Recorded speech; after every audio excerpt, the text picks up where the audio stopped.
Alles bij elkaar. Twee plekjes komen. Verschil gaat beneden. Ja, hier gebeurt het. Kom dat koortje, hè? Kom dat koortje. Oei, pas op als er regen gaat. Dans de leibel mee.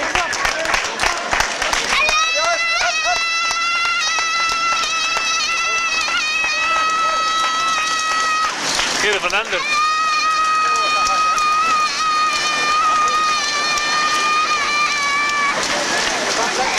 Slek daar. Kan je slaan. Waar ben je dan? Ver.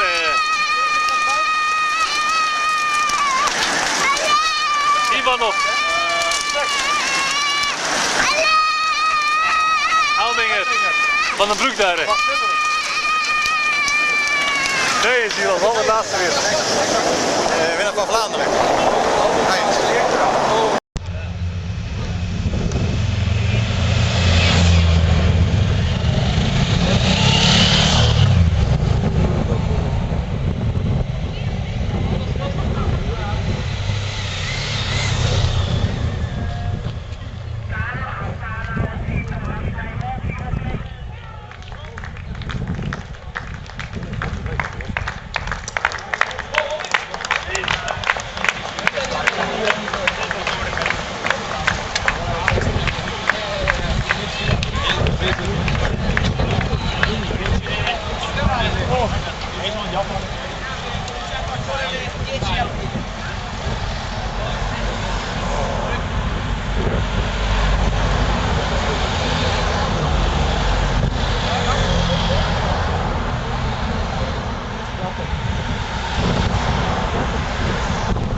Varnese Vini, een wijnproducent in Italië. En we hebben een Belg, een Vlaming, geen Waal. Hij komt uit Annui, Henegouwen.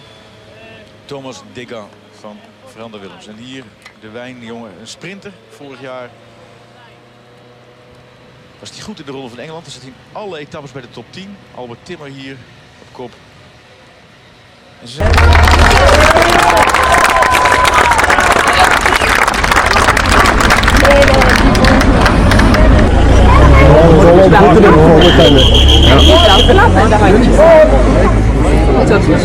Ja, fast. Niet zo breed, die moet nu allemaal smalle lichten. Niks gehoord, weet je. Die willen met een vaste fietsen.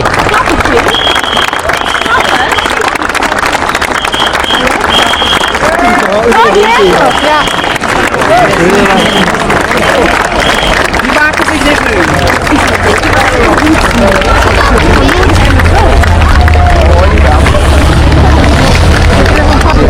Je moet zich rijden nu.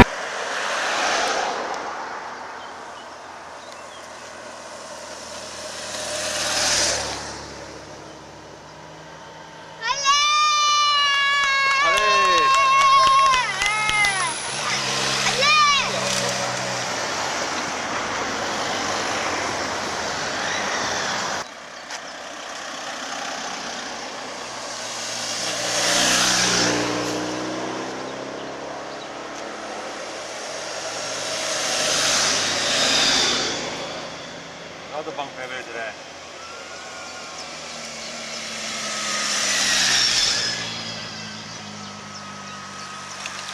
Ja, dat is slecht.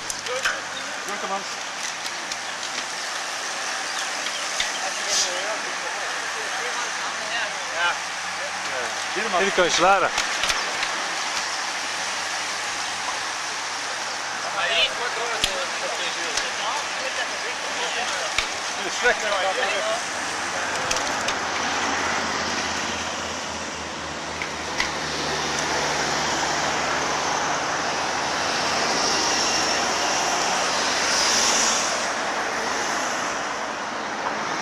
Ontbijt.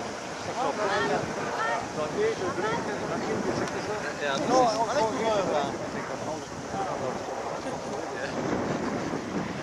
zagen bij de eterieprijs 12 bussen.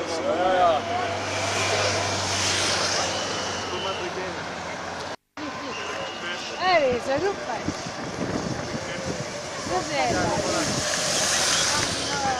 Die kunnen wel hoepelen. Ik kreeg een zin.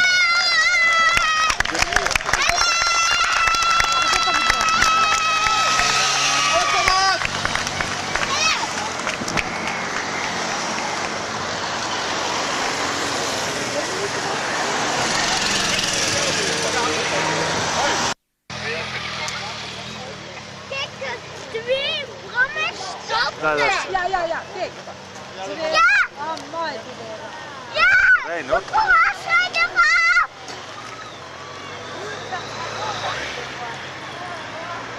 Die was op kop.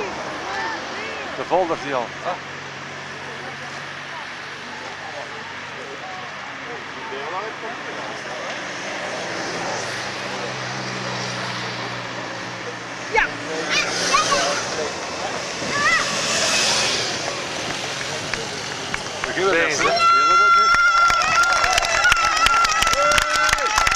Het is een ruimenbak, zeg. Dit is de folder. Marie, slank. Trainen. Knies. Kijk je daar op. Hier, Visconti. Cool. Wat zijn we dan?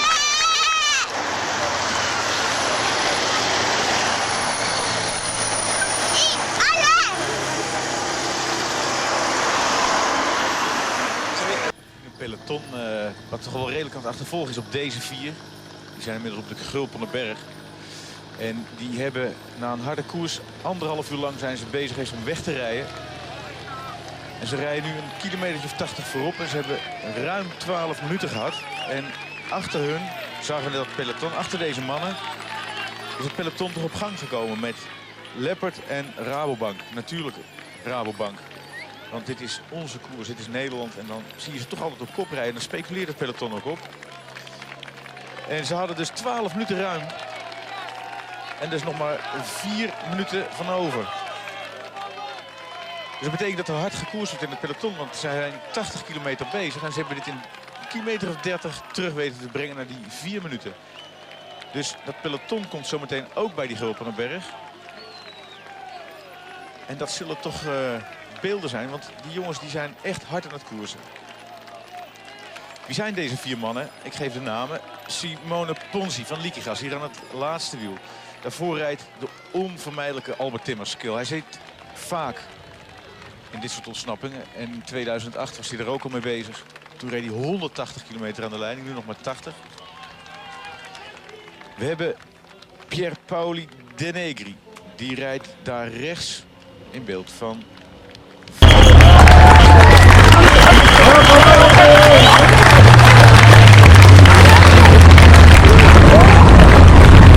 Zo rond de 24 zijn jonge gastjes. En hier is dat peloton op weg naar de Gulpenerberg. En dan kan je ook inderdaad zien dat dat flink doorkachelt.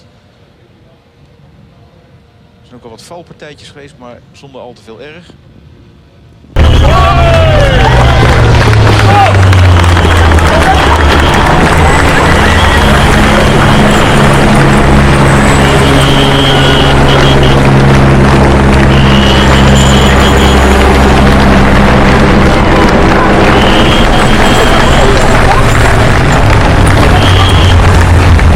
Nu terugkomen. Kijk naar de Spanjaard, die komt aan de linkerkant van uw beeld. En dat is een getelefoneerde weliswaar, want zijn ploeggenoten weten het allemaal. Dat is waarschijnlijk ook geroepen of gespeeld door Dekker Maassen. Wat een koep. Maar nu heeft Rabobank een mega inspanning gedaan om kanshebbers te lossen, op achterstand te zetten. En dan schuiven ze deze kerel naar voren en dan moet er achter gekoerst worden. Timmer los. Hier zouden we Frank Snoeks kunnen aanhalen. Timmertje. Maar dan is het niet uit luxe. Maar je hebt je best gedaan en je hebt je laten zien. En er komt een moment dat de weg sterker is dan je benen.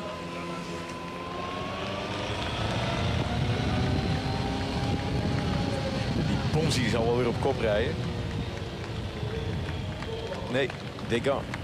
En hier is Ponzi, nummer 87. Daar zijn er.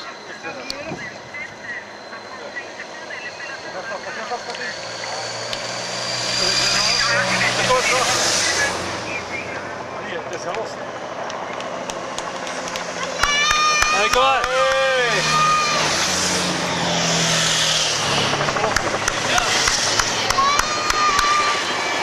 Nu naar beneden naar Valkenburg. Kouberg op.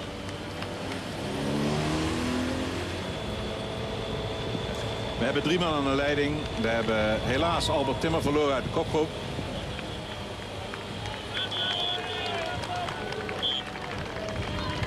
Drie man aan de leiding. Timmer hier op korte achterstand.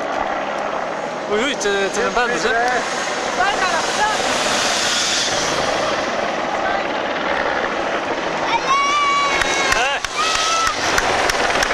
Hier, vocht. De volder. Rustig man. Slek. Rakoutin. Visconti. Gnees. Oh, hier rijden. Rob Spits. Hier, de Van den Broek. Nee. Scheerlings. Daar rijden ze, hè? Oh, yes. Leopard. Hier, Van Hoelen hier. Van Landgoed. Zo langzamerhand tot Joris van den Bergen wenden. Ik zei al, hij heeft de beste plaats in het huis vandaag. Hij zit achter op de motor. Zie je alles En is hij weer kan terug. dus achter... Ja, er komt een heleboel terug nu. Hij kan zich nu laten afzakken tot de eerste ploegleiderswagens. Maar die tweede groep die is nu weliswaar heel erg versplinterd ook aan het terugkomen. Dus we krijgen weer een grote... Gereden. Helemaal rond weer. Van Endert.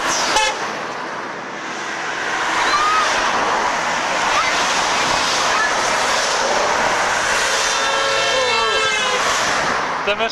Daar weer. Komt de kop. Van kort.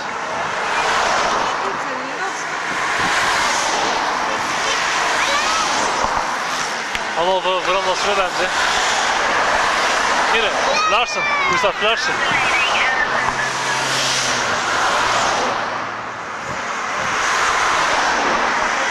Dat is Costa. Ja.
allemaal. Zijn de volgende rechtshalve gelopen de bal uit België. Ja, dat is mooi hoor. Dat is heel mooi. Want hier zijn...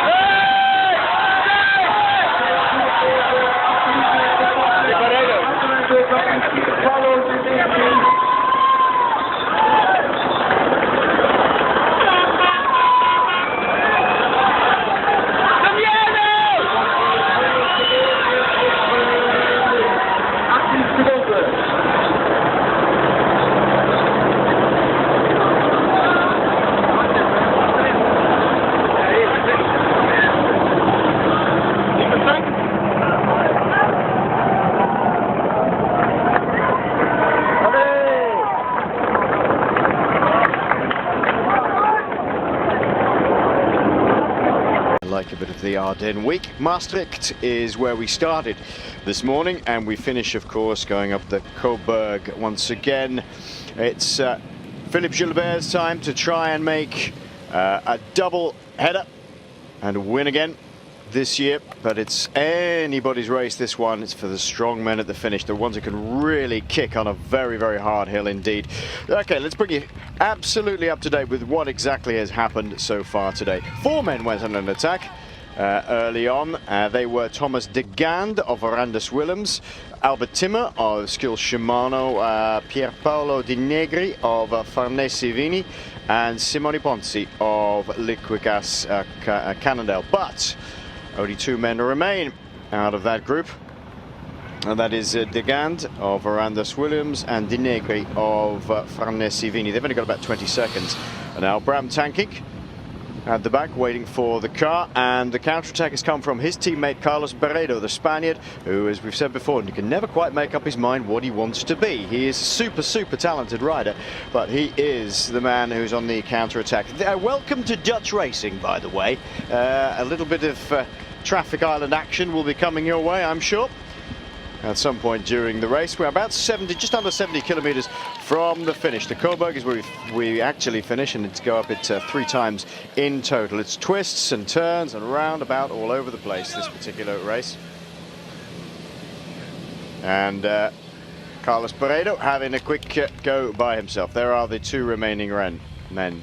Di Negri is the man in the front with the fluorescent bands on the shorts and on the top of the elbow, and the Arandus Willems kit. It was blue and white last year, it's black and white this year. The man from Arandus Willems is Thomas de Gand, and he is leading these 2 at the moment. Next to me in the commentary box today is Sean Kelly, a man who didn't race this race very, very often because it clashed with the Vuelta. That's correct, isn't it? That's correct. In the mid-80s, of course, the Vuelta wasn't the early part of the season, and it clashed every year with the Amstel Gold, and for that reason I only took part a small number of times in this race.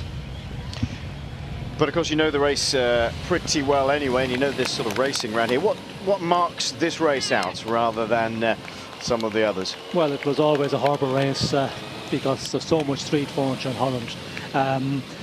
I remember from my days the number of times I did races, narrow roads a lot, cars parked on the side of the road, and it's a race in the earlier part when you want to sit behind if the peloton is going slow. It's so difficult to do because the peloton is slowing down all the time because the road is getting narrow with cars parked, and then if you're behind you have totally come to a standstill. Sometimes have to take your foot out and just stop for a moment and let everybody move on, and you're doing that constantly during the race, and that is very tiring, in the first 100 kilometers. So it's a race where you have to ride in the front, in the mid-80s, but now more so, as we can see here, street furniture, there's so much of it in Holland. I think it's the race where there is the most of the street furniture, and it is very dangerous, as you can see here all the time. There's islands in the middle of the road. You have to be so careful, and yeah, the only place to be is in the front, in the top 20-30 riders, and you have to do that right from the beginning if you want to be sure to stay out of danger and be out of getting caught up in crashes. What amazes me with this race is you can go from wide roads like this and loads of street furniture, and then it'll just suddenly disappear into some farm track of about 1/3 of the width with big posts either side of it and all sorts. It's an amazing race. It's up and down as well as it's a very hard race. Yes, it's a very hard race. You know, the bikers and people, you know, follow the cycling. They say, "Oh, race in Holland," and you know, it's a flat race, but it's not a flat race at all today. I think we have 32 climbs here, which are on the race route, and you know, there's some other ones as well which are not counting. But there's a lot of up and down, and as you said, the small roads as well, very narrow roads at times. More reason to stay in the front a lot, and it's a very, very tiring race. Not only the climbs, as I said, but you know, you have a lot of cornering. There's not a long straight where you can sit there in a group in the top 20 or 30 of the bunch. It's left and right all the time, so slowing down, braking, building up your speed again, and for that reason, it's, you know, it makes it a real difficult race. Alexander Kolobnev, the Russian road race champion, on the back at the moment, just off the back of the peloton. Not been a good week for Alexander Kolobnev or Mikhail Ignatiev either. And being implicated in more investigations into links with Dr. Ferrari. When will it all end, one wonders? Movistar, well, they've got a couple of decent riders in this race, especially after their performances in the Basque Country. 5 riders right up there until the very, very end of the race. 3 in the top 10. Fantastic results for Movistar. And we're coming into their terrain. This race, of course, it's a suitable race for the riders from Movistar. I remember last week, David, when we came out of the Velodrome in Roubaix, we see the bus of Movistar, and I said, were they in the race today? Yeah, exactly. Yeah. You know, in the Roubaix, they have got the riders who can perform there, and we never see them on our screens. But today, you know, they should be some of the riders who will be in that final shake-up in the last 30 kilometres of today's race. If you're joining us live now, welcome to here on Eurosport Live coverage in English. That's right, Stuart, you're hearing us correctly. Stuart Horton, who's just said, I've just had to listen to this live streaming from Dutch television. I haven't understood a word that's going on. Well, you haven't missed too much so far. 4 men were out in a break. Thomas de Gand of Verandas Williams, Albert Timmer of Skill Shimano, Pierpaolo Ninegri of Vanessa Vini, and the last man was Simone Ponzi of Liquid Gas. 2 men still remain. They're pulling out a bit more of a lead. I think they're just letting him go at the moment. They are Thomas de Gand at the back here in the black and white of Verandas Willems, and the man just ahead of him is De Negri of Farnese Vini, riding those fantastic looking bikes from Mauro Cipollini. Now, the man who's trying to bridge the gap across is the incredibly super talented Carlos Barredo. And while we're at it, Sean, different jerseys here for Rabobank today. There you can see, Ride for the Roses on the side, but this time a team has managed to ask the UCI's permission. Yes, that's true. We have Rabobank who are riding with the special jerseys today, but they have got the permission from UCI. Something we see last year in the Tour of France when the Radio Shack Lance Armstrong's team tried to start the final stage into Paris, and they were not allowed because they hadn't got the permission from UCI. So that is possible when you make a point to UCI a number of weeks before, of course, and you can get that special dispensation. And that's what they've got. So it's a white and orange jersey today for Rabobank, and Barredo is gradually working his way across to our 2 remaining men.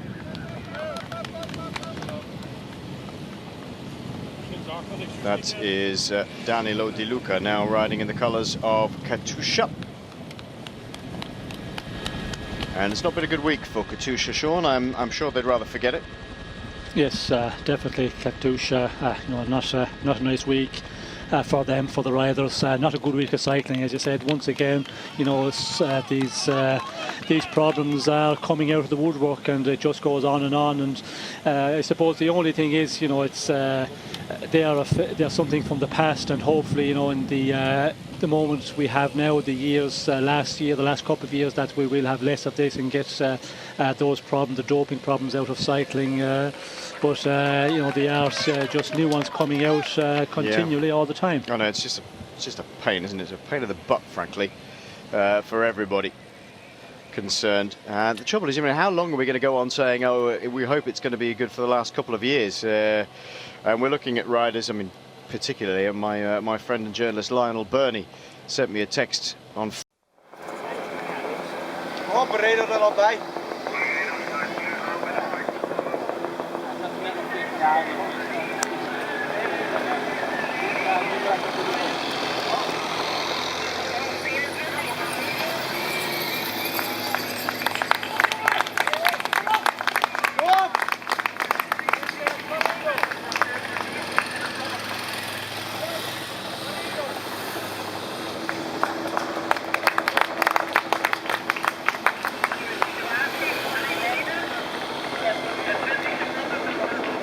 Difficult when a new man, a fresh man comes up, and Barredo, of course, he is a strong rider, and we've talked about the tactic of Barredo before in some of the races. You wonder what exactly his tactic is.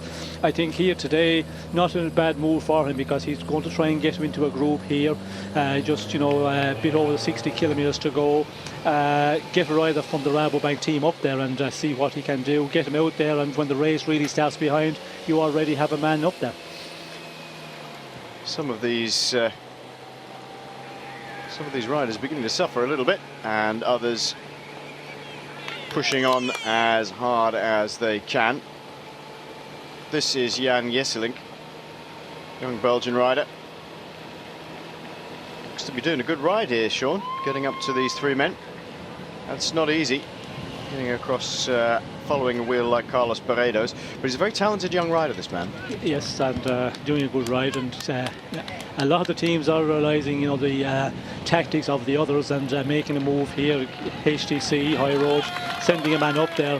They know with Barredo, if you allow him to get out of the group here and he can get a few riders with him, then it's always a danger one that they can stay out for a long time here. And they know the tactic, they're reading the tactic, so I think we will see maybe more riders trying to come across the gap, because it's not a big gap at the moment, and it is possible to come across here and get into the group and get ahead before the race really heats up at the rear, because when the big favourites here will start turning on the pressure, well, then it will be difficult for some of those riders to follow. And that is a good tactic. That's the tactic you have to work within a team, and send the riders you feel that are in good shape, but not maybe good enough in the final 30-40 kilometres when the race really blows apart. Have men up there, it's a great position to be in.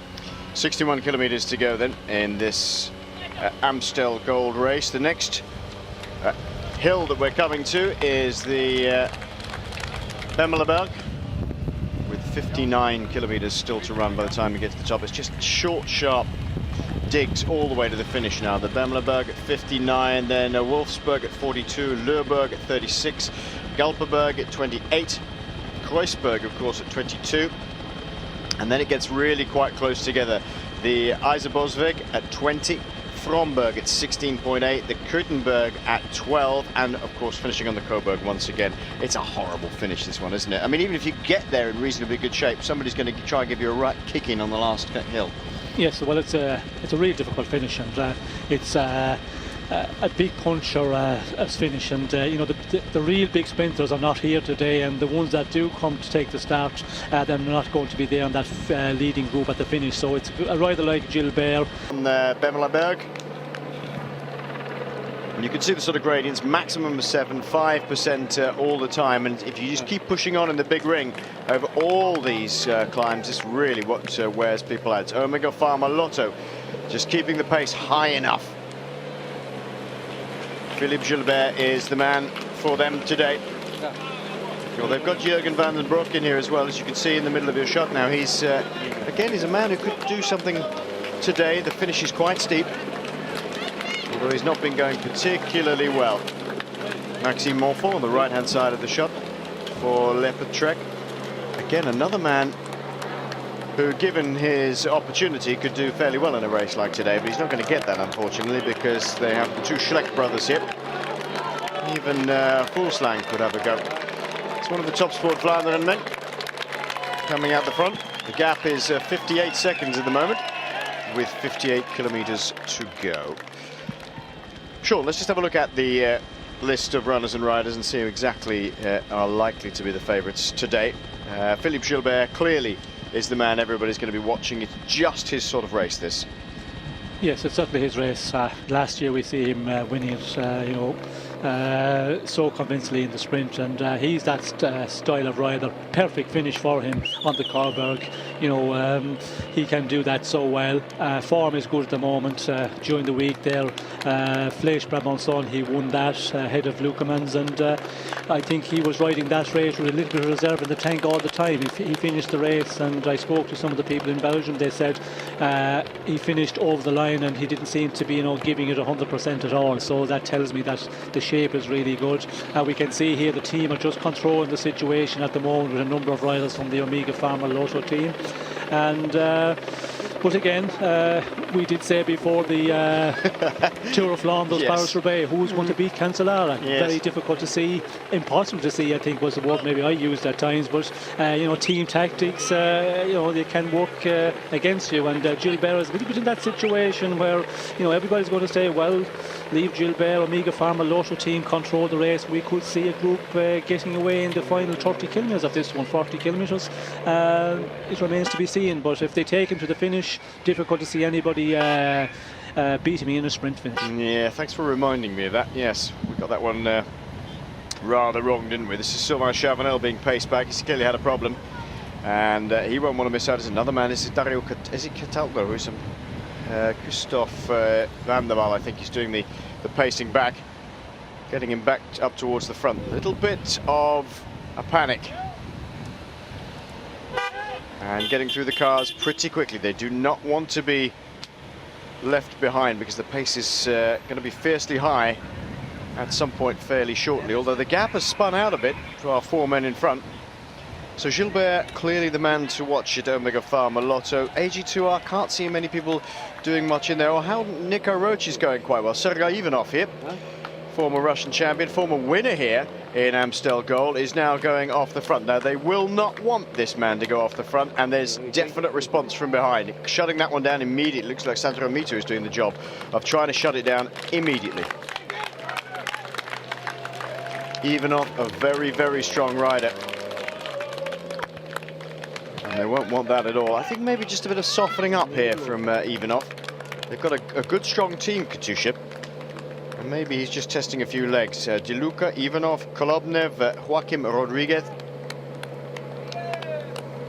The man who did the shutting down was Morello Fischer from Garmin, or one of the bits of shutting down.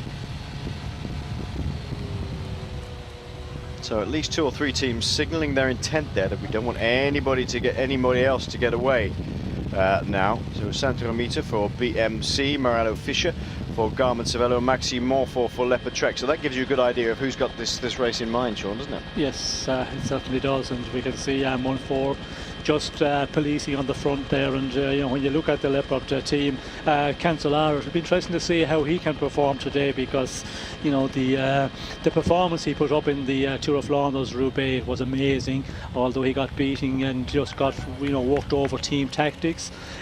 Today it will be interesting to see if he can get around in this one, because coming from the Cobble Classics into this one is a difficult thing to do, and a totally different style of race. The gear ratio you're using, you have to use much smaller gears, where on the Roubaix Flanders race it's just big gear all the time, and I'm interested to see how can he adapt to that. If he does, well, it will be a big achievement if he's there in the very final of this one. What sort of gearing are they using for this race then? Well, I think you have a block of 11.23. With now the ratio you have, it's you have such a ratio you can get through this one without having to make any adjustments on your gear ratio at all. But again, these riders, they ride such a big gear. If you go out and ride a normal Sportive on this route, which they are, an Amstel Gold Sportive, you'd need a 27 for a 39-27. But these guys, I think they would have a 23 maximum, because the professionals, they can go up the hill with such more power and so much more speed. 4 men then. Jesselink at the back here from HTC High Road. The man from Ferrandis Williams in the black and white is Thomas de Gans. Don't confuse him with Thomas de Gint of Vacances Soleil. Carlos Pereira, 121 in the white orange of the blue shorts. of Rabobank. And the last man is Pier Paolo Di Negri of Farnese Vini. On his nice Cipollini bike there. I must test one of those, they look fantastic. 105 is the gap at the moment. Just looking down the list of riders again, Samuel Sanchez, they're always one to look out for. Look out for Gorka Vertigo though, who's going very well in the Basque Country, and I think he might have a part to play if Sanchez is going to have a go today. Greg Van Avermaet for BMC, I'm not really sure why Cadel Evans is not riding, but he isn't. You'd have thought, well, this is a race that suits him, obviously. Michael Albacini, a good outsider, I would say, having just won the mountains classification in the Tour of the Basque Country for HTC High Road. Marco Pinotti, I think a bit difficult at the end for him, flat front hip for David Loosely, Swiss rider from Lampre. This is the advantage of riding on tubular tyres. You can run for quite a while with it being fairly flat. You have to be careful, of course, when you're cornering, but so you don't roll the tub. But unlike a wire on a clincher, it's much easier for it to run flat. Just rolling on, waiting for the car to come to the right position in order to be able to change that front wheel. No real panic, just get it going quite quickly. We've already mentioned Katusha, De Luca, Ivanov, Kolobnev, Rodriguez, Lampre. We've just seen Damiano Cunego is probably their best bet, or their only real bet, I would have thought. I don't think Leonardo Battagnoli is in the sort of shape that he would need to be. Leopard Trek.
Be a difficult one for Amigo Pharma, because if you use your team here in that final 30 kilometres, we could see a lot of attacks, and if Gilbert finds himself, you know, without a teammate or only one teammate, it's very difficult to control in this race, because we will have certainly 25 riders, 30 riders in that final 25-30 kilometres, and if that is the situation, well, then we will see some of the other teams, the riders, they will try and go in the attack and you know, try and get an advantage before we go to the final sprint on the Coburg here. So again, it looks like the same situation as we've had. And the other thing is the breakaways in this season, the beginning of season, the breakaways are never allowed to get a big advantage. All the races 4 minutes of a maximum break of 4-6 riders, and it's something different, something we haven't seen in the past, because a lot of the time in the Tour of Flanders they would leave a breakaway take 8 or 9, 10 minutes, and that's not happening in the one-day races this season. That's not happened at all, is it? 4 or 5 minutes in total, I think, is probably what they've got. Thank you for reminding me. I should have remembered. It's been a long week. Cadel Evans not riding because he's injured, of course. Injured while he was training himself. Moving down through the list of riders then, Liquigas, well, it's a good strong team, but I'm struggling looking at Bilotti, Caruso, Corrin, Paolo Longoborghini, Dominic Nertz, Pateschi, Ponzi and Sagan. I'm struggling to see anybody who can really take it to to the wire here. Peter Sagan is clearly the most, well, the very talented young man on the squad, but he's not been going particularly strongly, and he hasn't been shown much of a hand so far. No, he hasn't shown in the last number of classic races, although in Paris-Nice he was pretty aggressive and, you know, up there. Had a lot of bad luck, you know, crashing in the finish there, and I think that maybe knocked him back a little bit. But again, he's a rider in the bigger classics. We really haven't seen him in the past. Last year he really, you know, just became, you know, such a name in the Paris-Nice. He was winning stages so dominantly in the sprints, uphill sprints, and so comfortably. This year it's not as been a good beginning of season, but in the classics we have never really seen him do a big performance like in the Paris-Nice last year. But I can understand this year the problem in Paris-Nice. He had, you know, some very heavy crashes, and I think he's still recovering from that. And today is a race I could see him, you know, there in the very final, because it's not like the cobble classics. Maybe he's a bit more inexperienced, and that's where you can get caught out. Where on this one, if you have good form, you can, you know, just stay with the big favourites and be there on the end. And of course Sagan, if he gets the finish, he's always a one which you have to be careful with.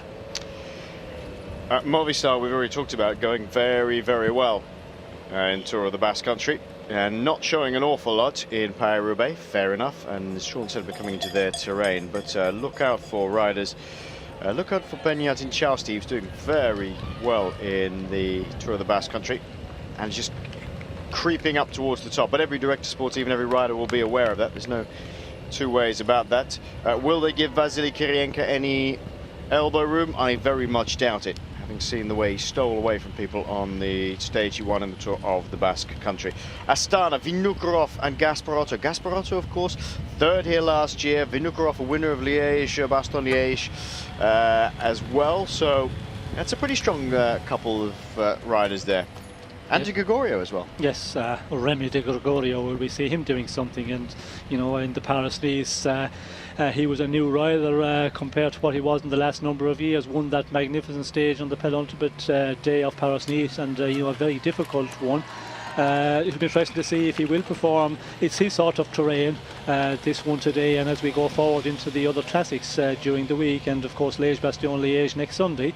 But Vinokurov is a rider who can, you know, just be there in the group, conserve all the energy as much as possible, and just appear at the right time. The experience is there, and he can do this sort of terrain very well. Rabobank. And we had a great result with Martin Cielinghi at Paris-Roubaix, but the riders today, I think, really looking out for him. I mean, Barredo's gone in the break here, so and whether he'll be there at the end, we don't know. 49 kilometers to go. Robert Gesink is getting better and better all the time, but watch out for Bram Tankink. He's pretty strong at the moment. He's a Dutchman. He'll really want to win today's race. Right, we're going to take a break. 50 seconds is the gap now. They brought it down. 50 seconds the gap is holding up for our four men now in the break. They are Thomas de Gander, Verandas Williams, Pierpaolo De Negri of Frenesi Vini, and they were joined by Jan Geselink of HTC High Road and Carlos Barredo of Rabobank. Barredo activating the counter-attack and joining up the two leading men who are still there after an initial break of 4.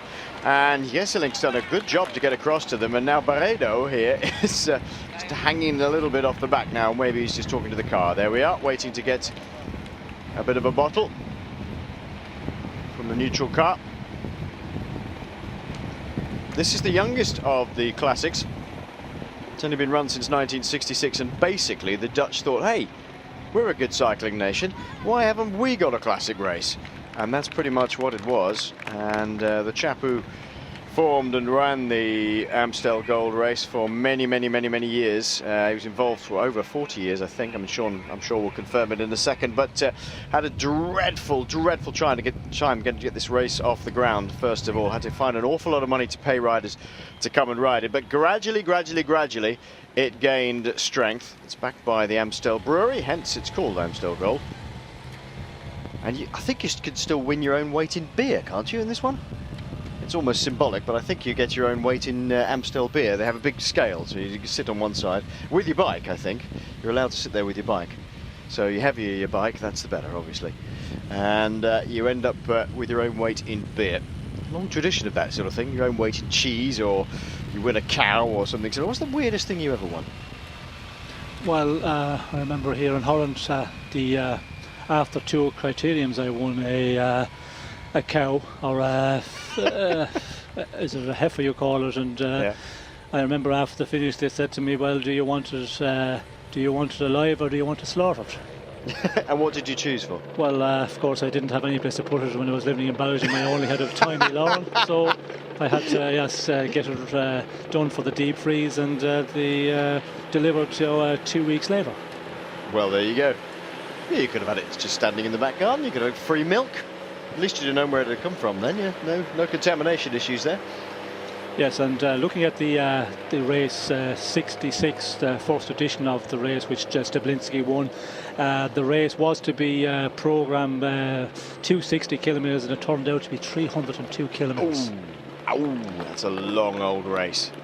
302 kilometres. Well, it's a long old race if you've told everybody you're only going to be racing 260 kilometres.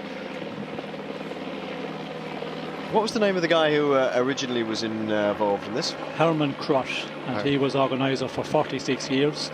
And of course now we have the ex-rider who rode for Rally, rode at Ran Ras, Knetterman, Leo Van Vliet, and he's the race organiser, race director now.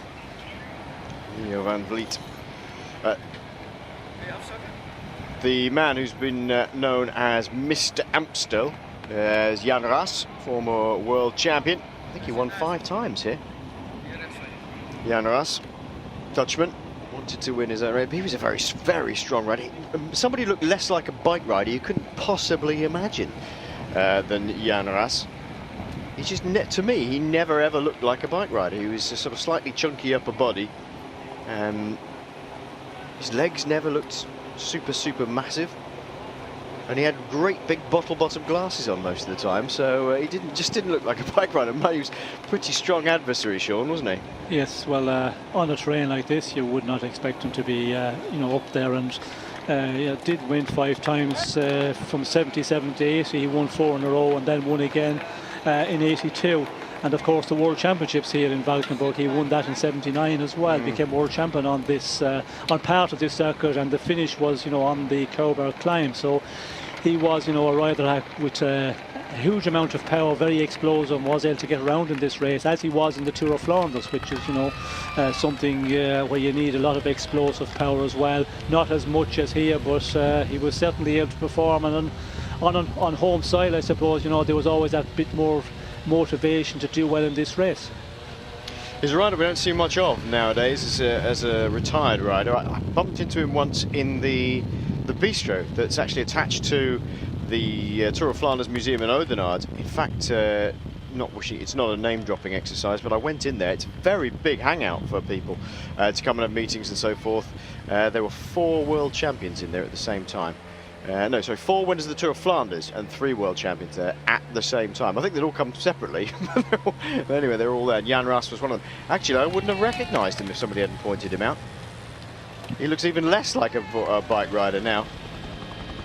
He's carrying a little timber, shall we say, and a little less hair. Still got the glasses, though. And hearing from the other riders of that time, I speak to them occasionally, and you would, inquire about, how is Jan Ras, and I think he likes his bistros. Yeah, yes, he does. I think he likes his bistros. Yeah. Yes, carrying a bit of timber is probably, I'm probably being slightly generous to him. Right, let's get back to the list of riders. Saxo Bank, Nick Nuyens again. Good result in midweek, Sean, so he's likely to be there or thereabouts. And I tell you what, he's a very good lurker, isn't he? Just lurks there, and it doesn't take minimum amount of effort possible. Yes, he is the one who has experience, and having the experience is so important here. And certainly for Nick Nuyens, you have to be able to do that, rely on your experience, and just follow the race, stay in there in the front end of it and conserve as much energy as possible, because he will be a rider who will need it against the other big favourites, but he can do that so well.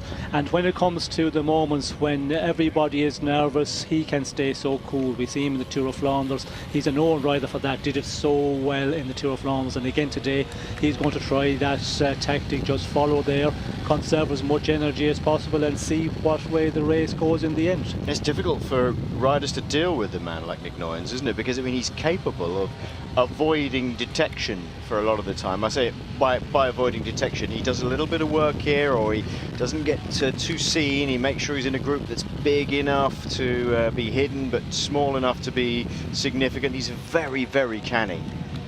Yes, and it's you know, all about where you sit in a group. If you have a group of 35 riders, 40 riders in the end, always stay in that 25 position and just follow. You stay out of danger pretty well. The other riders up front, they don't realise you're there, and that is the way to do it. And just, you know, allow the other teams, the big favourites, their team helpers to control the situation. And if it comes down to a sprint, as we know, Noyens is a good finisher on this sort of finish up the Coburg today. He can put in a very strong final sprint in the end. Denegri on his Chippo bike. Gosh, he's stretched out on that. Very much. Carlos Paredo always looks very, very cool on a bike. Got a great position for riding, really has. Although they're putting some serious effort in those 4 riders. Even Carlos Paredo sucking his teeth a bit. The back hip, Martin Cilengi. Great result from Paris-Roubaix. And how much will it have taken out of the legs here? We know that Johan von Summeren was in this race, or we haven't heard anything on race radio, but we understand he was right off the back of the peloton and probably out of the back door. He may not even be finishing the race today. Who knows? But who could blame him? He's probably had a week of celebrations, Sean, wouldn't you think so? Yes, definitely had celebrations, and I was reading the papers on Monday, and you know, they had a big celebration in Ghent on Sunday night after the Roubaix race. And there's also so much demand during the week, like the journalists, they're coming to your house all the time, and it is very, very tiring. Your training gets a little bit knocked out of routine, and you know, you pay for all of that. And Van Summeren is a rider who can do well in this race, but again, like the motivation, if you're not feeling well, feeling a bit tired after all the demands of the press during the week, difficult to go on after, you know, such a high on last week at the winning Roubaix race. You can see the nature of the roads then. Traffic calming measures. You can see some horrible accidents in this sort of racing, but at the moment everybody's avoided. Interesting that we've got 1, 2, 3, 4, 5 men from Vacances Soleil up towards the front stand. De weg in één keer heel erg smal maken. Het peloton is weer heel groot geworden. Nadat Wilson niks geleden van de Rawa-ploeg leek dat niks meer van over van het peloton. Good race today, Lukemans. Yes, well, Lukemans, he is in good shape during the week in the Brabant Sapel. Maximale tijdingspercentage is 11%, gemiddeld 4,5. Dus een vervelende klim mogen laten duidelijk zijn. Daarna steken we de rijksweg over. Tegen we aan de langere klim, dat is de Noorderberg.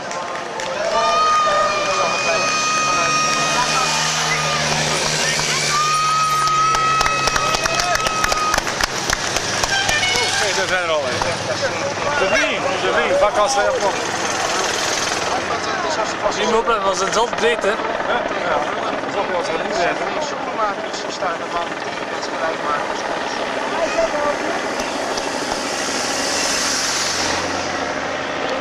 Is er hier, hè? Elminger, zie je ook hier. Elminger. Is het? Slak van de Broek, Gilbert.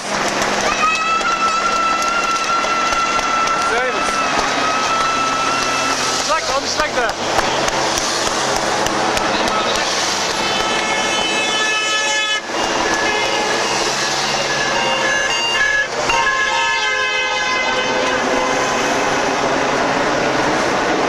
turning left and right all the time, so the wind direction is changing, and that makes it very difficult, because side winds, when they really start racing in the end, that's when it also really splits the bunch up.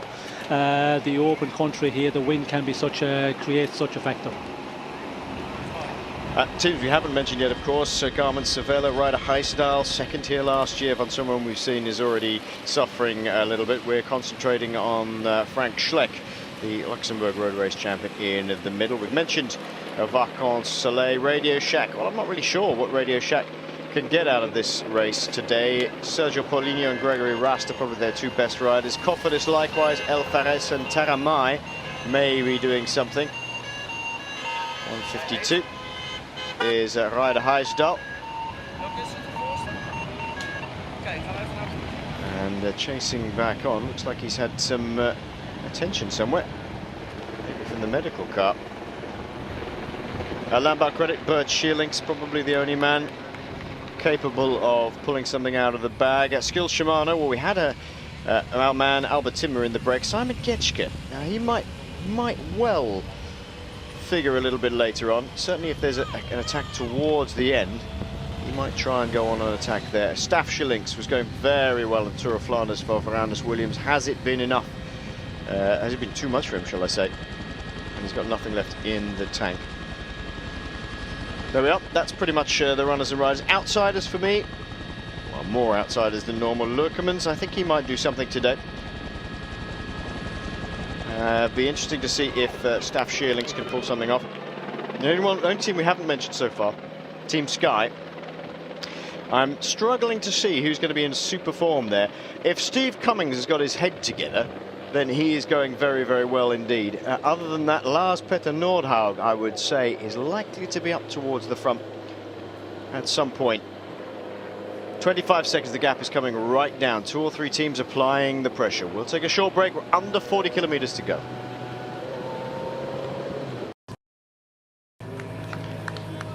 Our 4 leading riders are Carlos Barredo at the front, Jan Jesselink just behind him in the white with a vertical stripe of HTC Columbia, Thomas de Gand of Ferrandis Williams beginning to suffer in black and white, and Pierpaolo De Negri of Farnese Vini.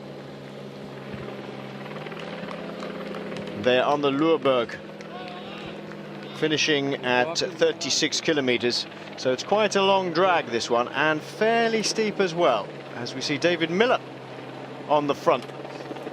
Nice to see David back on the screen. He's getting back into decent shape. And Remy de Gregorio there as well, third back. Sort of bobbing style that he has. And they're almost taking them back. There was a 20-second gap. Ja,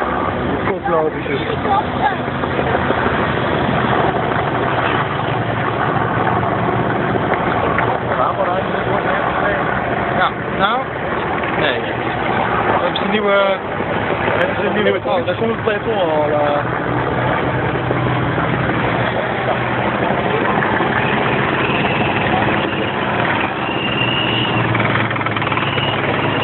By just missing out at a big race, and other ones just think it's a good result and feel happy with that.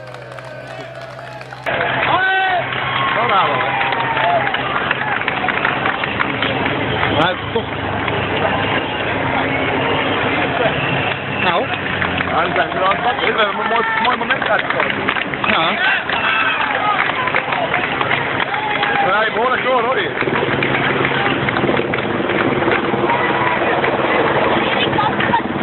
We hebben door, dat is een harde bewijs. Nou, echt vooruit. Ja, maar ik heb nu een aantal van mij ook belangrijk, hè? Dus dan komt het wel aan elkaar. Daarom is het wel een beetje tricky om, zeg maar... Beautiful day, fantastic day. We are on Twitter, of course, Spokesmen, S-P-O-K-E-S-M-E-N. Yes, Holly, we know he hasn't been on screen for quite a while. How have you coped?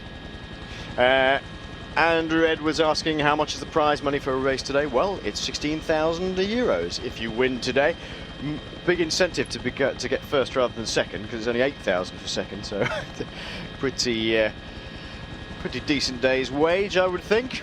Now you ask about the, do you get performance-related pay? Yes, some people are on contracts like that where you can get bonuses. Some people are on very on the minimum contract, and whatever they win, then that's ups their price. Especially riders who perhaps have had big wins in the past and maybe not had a good season or a couple of good seasons. Often they get the idea of having a bit of a bonus-related, performance-related pay. That's definitely true. There is a minimum wage for both Pro Tour riders and Pro Continental riders. The exact amount eludes me at the moment because it changes year on year, but it's not a huge amount. I think it's 44,000 for Pro Continental riders, something like 63, something similar to that anyway for Pro Tour riders. It's not a lot, really, is it, when you consider other professional sportsmen and the amount of effort that they have to put in.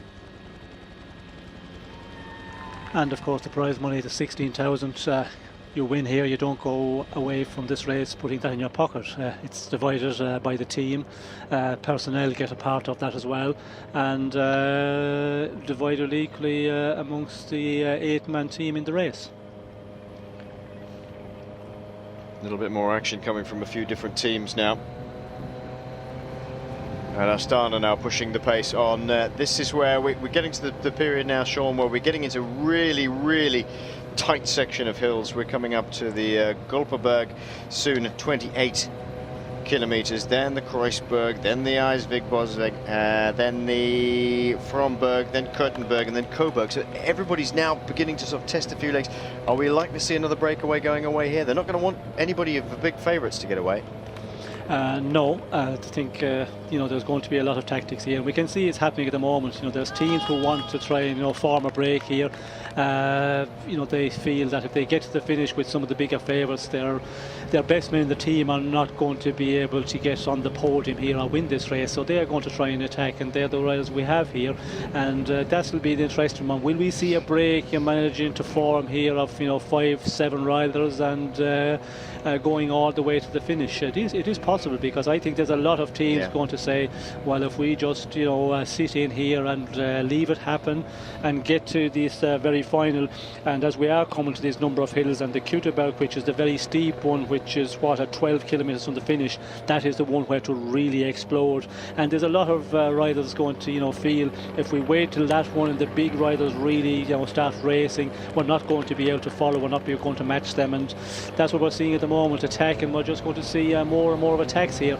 The only way we will see the group staying together if there's a team who keep the pace very high, and that will prevent other riders from attacking. But that is the question. Are there enough riders here from teams who want to control and to keep the pace very high, to not allow any attacks and breakaways to escape? 34 kilometers to go. Thank you for joining us live here on Eurosport. This is the Amstel Gold Race, 34k only. It's all going to get a bit lively out here. I'm not at all sure that it is going to stay for a big one in the end.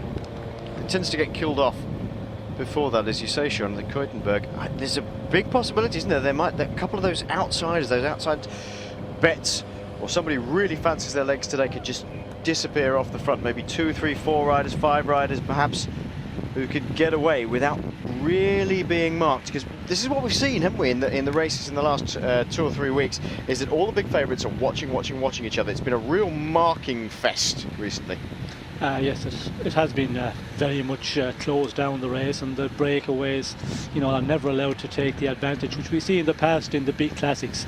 That's not happening this year, and it's been the same situation today. Now we're into this, the last 33 kilometers of the race.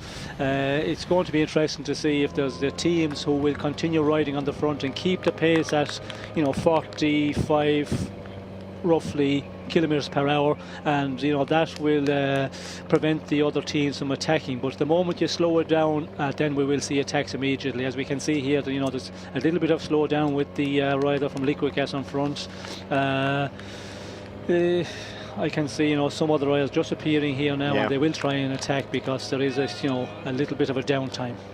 Lots and lots of tweets coming in all of a sudden. Now we've said we are on Twitter, and you can. A quick one, which I have to say, because he's our colleague, Stephen Roach, good friend of yours as well, Sean, and contemporary, the Stephen Roach Tour de Cure. It's well worth looking into. It's it's a charity ride for cancer research, leukemia research. www.stephenroche, R-O-C-H-E, Tour de Cure. .com. Well worth having a look. Or look up on Twitter. And that's on the 7th of May in Middleton, County Cork. Do you know it? Yes, Middleton, well known for the whiskey brewery there. So if you go there, you can go on a tasting trip of the whiskey distillery. Oh, that's not a good idea. Last year we went on the Dragon Ride. There was a Dragon Ride press day. Dragon Ride in Wales, of course, at the beginning of June, the best in the country. If we went on a press day a little bit earlier in the year just to test it out and had a few drinks beforehand, the next day the organiser Lulu Sardi let us pedal all the way to the Welsh whiskey distillery. Amazingly, nobody had a go and went in and had a try. We were all a little bit too hungover. 31 kilometres to go. Well, not the place to go the night before, but the morning of the start, if it's cold weather, raining, a little bit of whiskey is not bad at all. Yeah. I'll try and lay off these days. Somebody asking, when will Danilo De Luca start racing again? Well, he's here. He's here in the Amstel Gold in the colours of Katusha. The sort of race that would suited him. He's been very, very quiet though recently. Coming back to racing at Katusha, I'm not at all sure how well he's welcomed, although there's a lot of people say he's a fantastic leader of a team. I don't know. Who knows? 31 kilometres to go. The Swiss national champion, Martin Elmiger, in the shot. There's the Belgian national champion on the far right-hand side in the tricolour. Stan de Volder just making sure they can move around the traffic islands and a drinking rider at the same time. It's terribly difficult, isn't it, all this? And here we go. There we go. Exactly what we were saying. Giovanni Visconti being held up. One of the riders from Liquigas on the deck. Oh, it's Castellavero who's being pushed off now, and I've got a feeling that's Francesco Bellotti getting back on his bike. Who's the rider on the floor? Difficult to tell. It's exactly what happens with these islands. Dominic Nertz. Oh dear. Exactly. We were just mentioning that De Volder trying to get around people and around the traffic island. That's exactly what's happened. Look at this big posts at the side of the road and all sorts. Just it caught the traffic island in the middle. Dear, oh dear. It's the end of Nert's race, I'm afraid. And you need the medical attendants here, don't you, pretty quickly?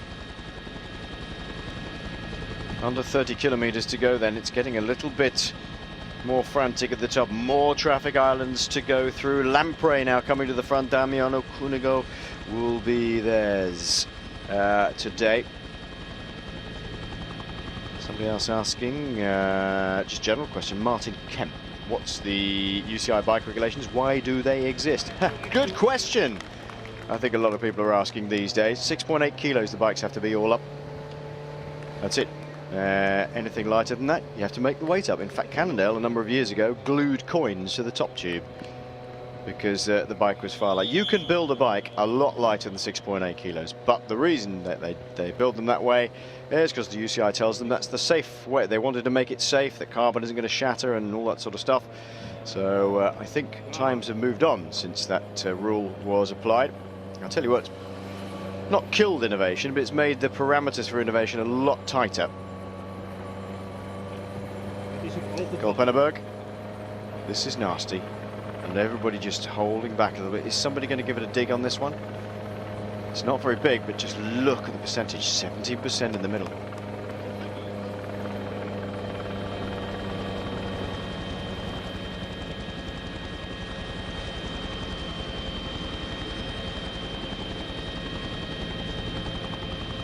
Shot overhead.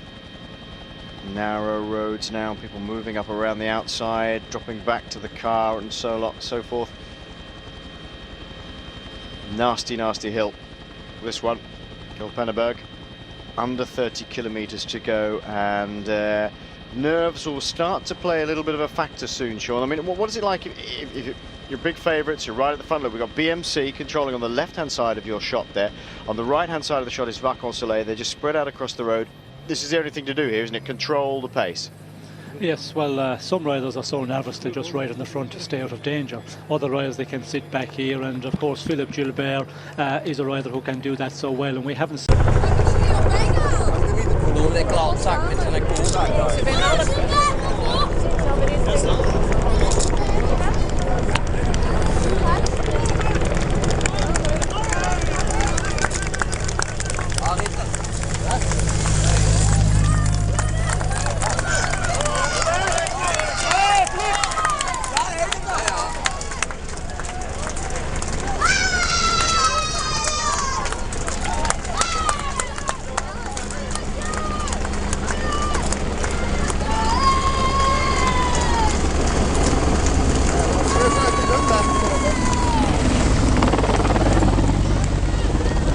because that you can control the situation. If there's an attack from some of the other big favourites, you can react immediately, but it's easier said than done. Like the Schleck brothers, they have difficulty, you know, staying in the front. They don't like that pushing and a lot of movement in the group, and that's where they're going to suffer.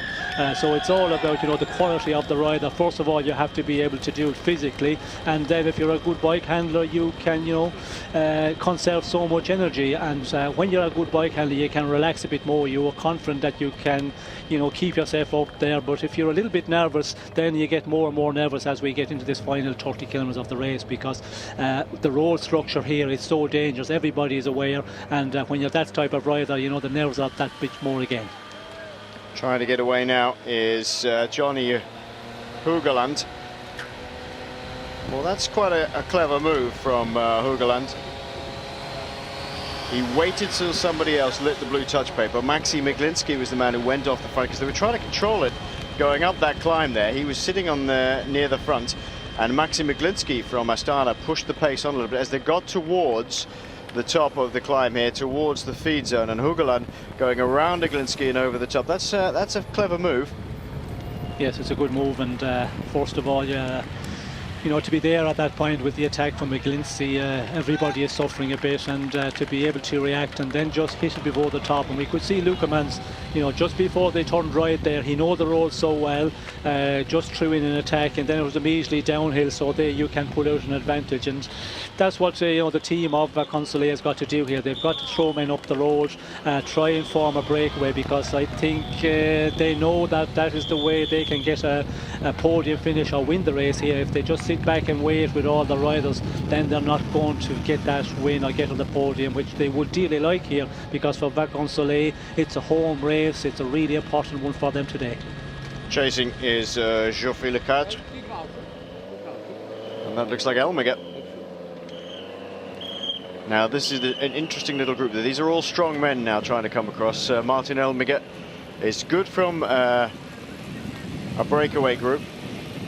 He looked pretty strong earlier in the week,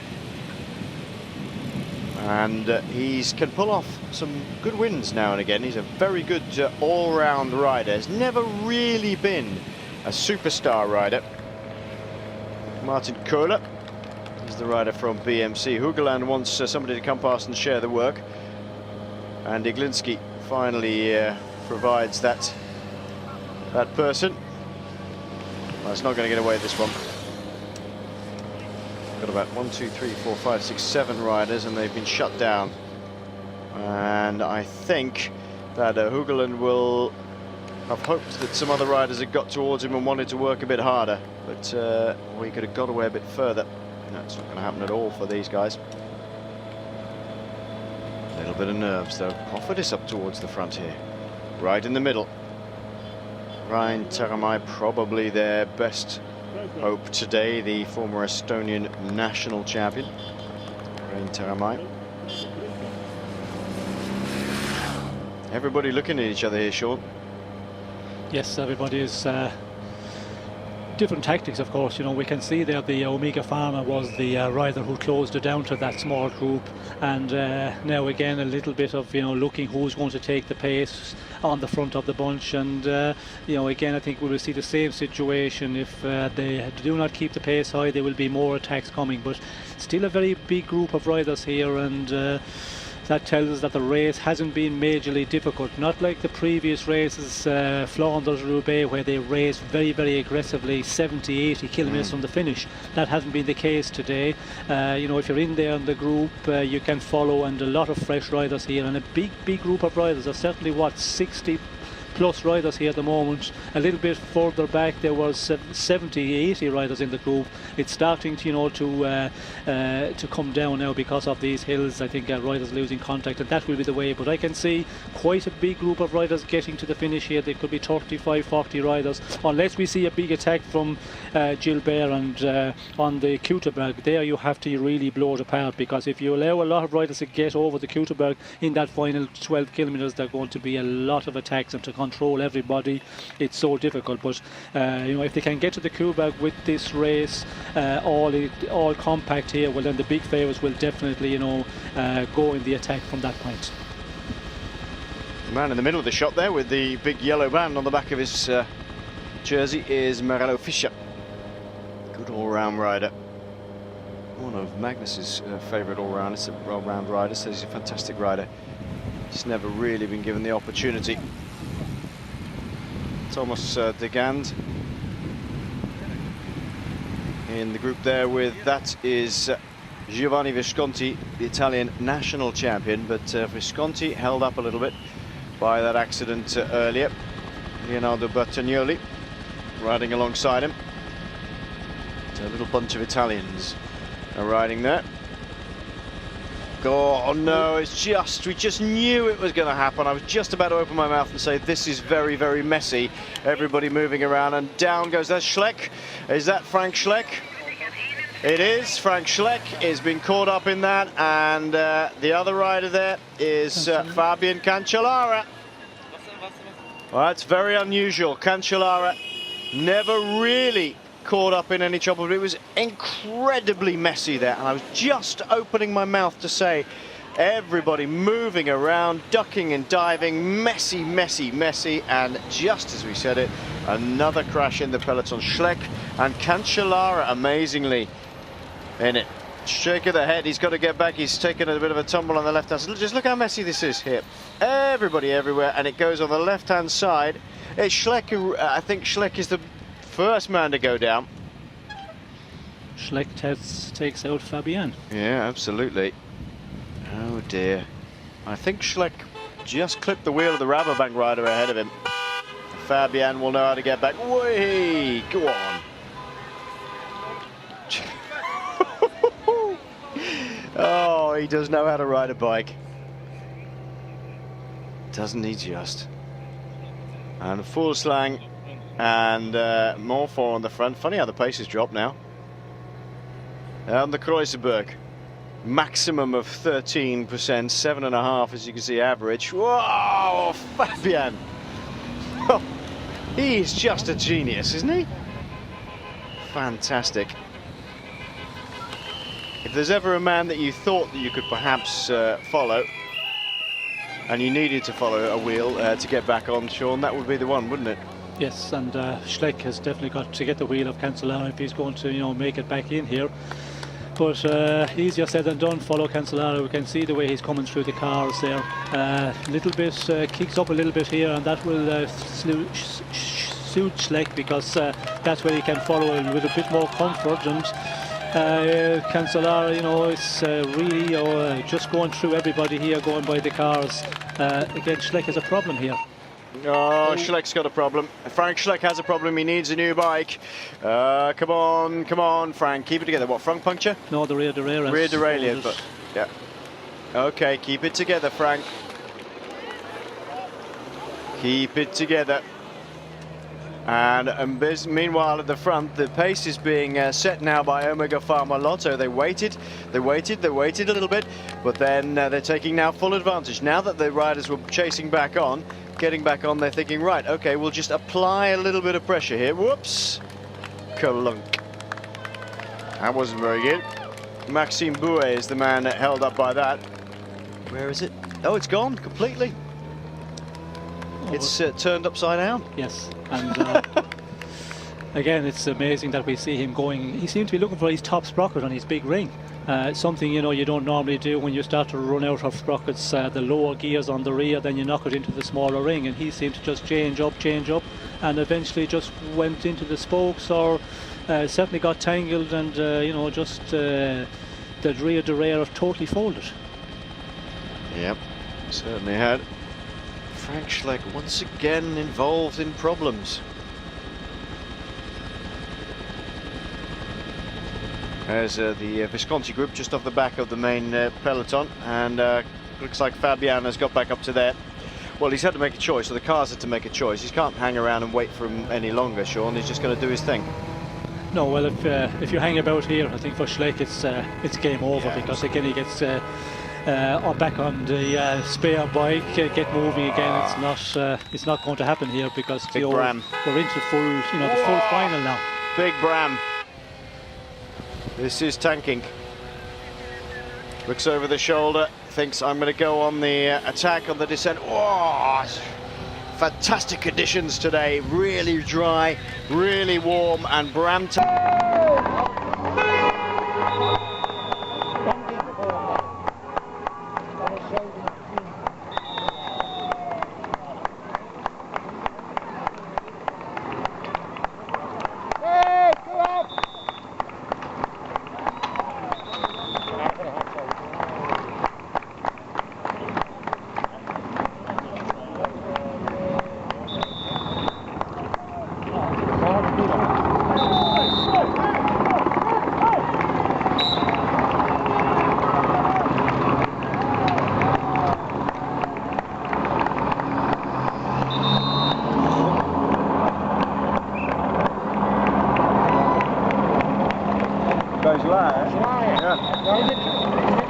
Ja, dat hoor ik, ja.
Know the road so well here. You could see the way he was going down at such a speed there. He you know, knows all the roads very, very well, and the motorbikes were really surprised that he was coming up so quickly. Well, maybe they helped him, maybe they didn't help him. Fantastic. Look at this. The tanking gave it a bit of a dig, but it's been shut down again. They're not letting anything get away here now, Sean. Nothing at all. Pace is being kept high enough to not allow anybody to get away, and it's Jakob Volslang who's doing the work at the moment. Simon Gerrans up towards the front. Now, that is the first time we have seen Gerrans in a position close to the front of a peloton for a long time. He's not been in the best of shape, but he's certainly looking okay today. Is that Lukemans just hanging around there in third? Looks like it.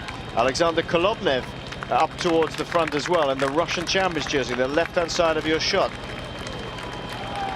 And there is Philippe Gilbert in the middle of your shot, just going underneath it now. A lot of Rabobank riders up towards the front, hardly surprising.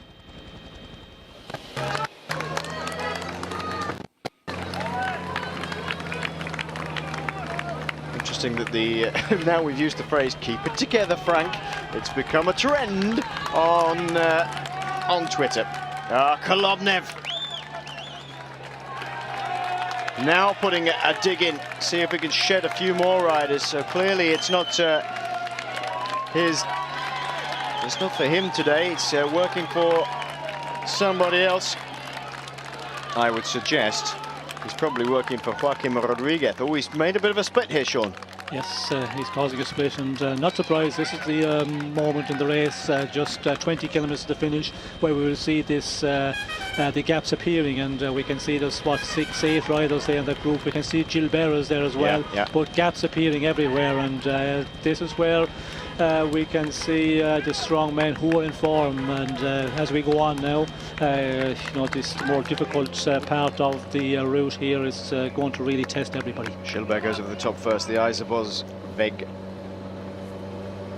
And Kolobnev in this group, Leukermans in this group, Andy Schleck in here as well. You can see Simon Gerrans has made this group. That's good going by Gerrans.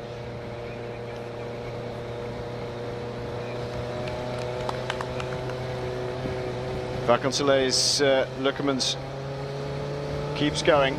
Pushing it on now is Omega Pharma Lotto. Onto the Fromberg. With 19 kilometers to go, and the push is really on here, Sean. I mean, this is absolutely definitive split at the moment. They have to work real hard to get back onto this one. We've got about, what, 20 riders here? Yes, 20 max, and we can see there the Omega Pharma rider. Is it Van den Broek? Yep. Wanting to push on here, and that's what they've got to do. We have Philippe Gilbert there in that group also, and if they get organised a bit, and there's a number of riders who really push on here from different teams, well then it's always difficult to see riders coming back, but still they have only maybe 10-15 seconds of advantage on the next route. Depend on who have missed the split here. So some of the bigger favourites, well then we could see a number of riders getting back in again.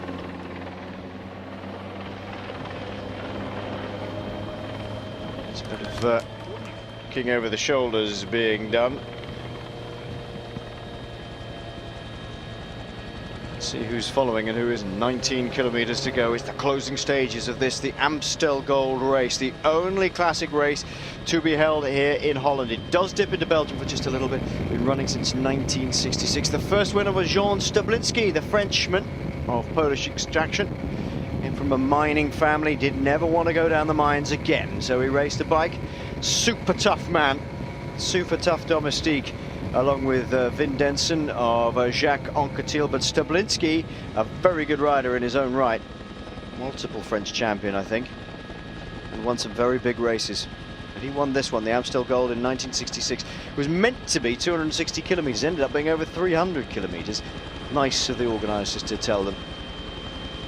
The last winner, of course, Philippe Gilbert. Before that, Sergei Ivanov, Damiano Cunego, the Stefan Schumacher in 2007. Frank Schleck has won here, of course, and De Luca as well, as has Alexander Vinokurov. Winners still riding then are Vinokurov, De Luca, Schleck.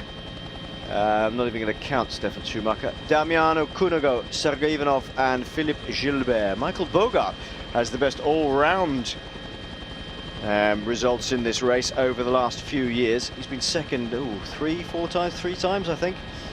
He won it once, been third. Loved this race, but as a judgment you would, wouldn't you?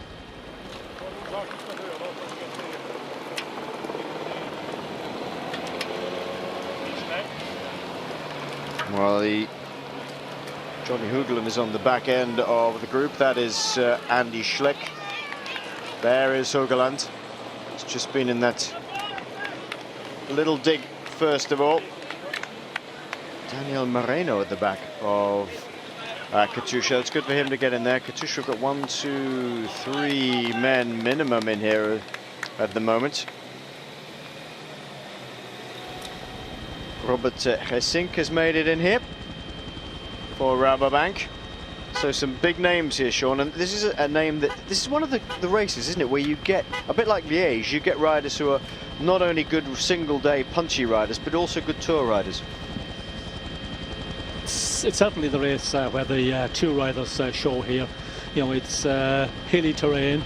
So you know, moving away from the Copper Classics to the more hilly Ardennes Classics, and that's where the tour riders start to show. It's not always the, you know, the big tour riders that win here, but it's certainly the terrain for that style of rider, or a very punchy rider like a Philippe Gilbert, a Vinokurov, and he is in there, I see, from the Astana team. He's also on the rear end of that group. So you know, a lot of the big favourites just waiting and allowing the thing to happen here. Vinokurov hanging back there in the last 4 or 5 riders. Is he doing that tactically, or is he just a little bit under pressure? We will see very, very shortly as we go into the final 16 kilometres. Well, he had a very, very good tour of the Basque Country. He was a stage winner and did exactly what he does best, Sean. He got away at just over the top of a climb and went hell for leather on the other side, and they gave him enough rope and they could never bring him back again.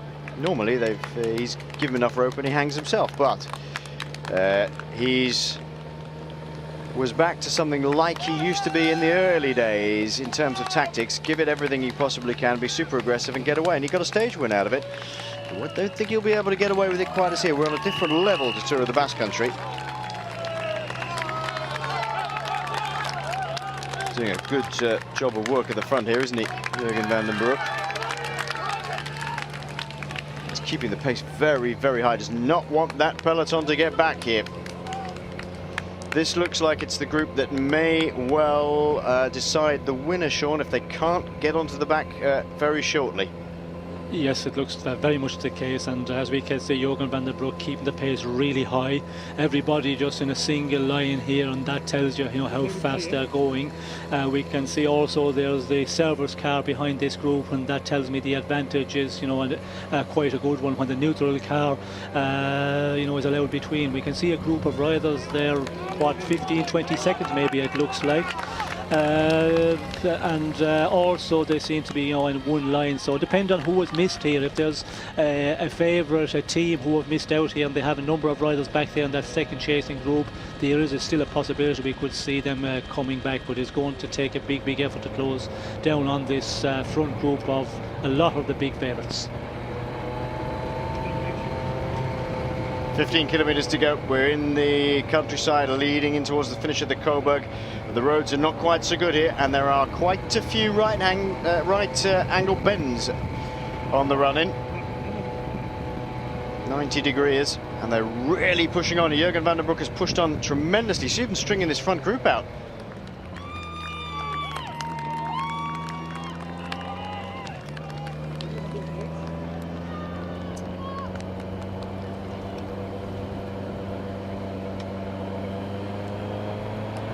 In the middle of the pack there is Alexander Kolobnev. There are 1, 2, 3 Katusha riders, and the Gerrans. Nice to see Gerrans back up towards the front. There's Robert Hessink going through the shot in the Rabobank jersey, and Johnny Hugeland following him around the bend.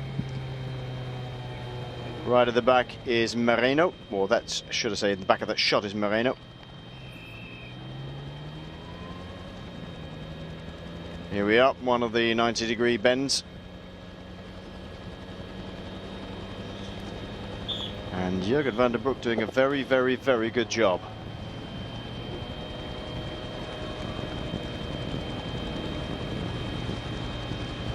"14 kilometres to go then." Wow. Speed's very high now. They're not going to get back on this one, Sean. This is the group that's going to get towards the finish now.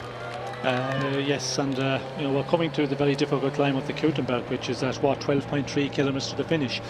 So always difficult for a chasing group to come across, because I feel on the Keutenberg there will be some attacks here with Van den Broek keeping the pace very high, and he's doing it for quite a long time here.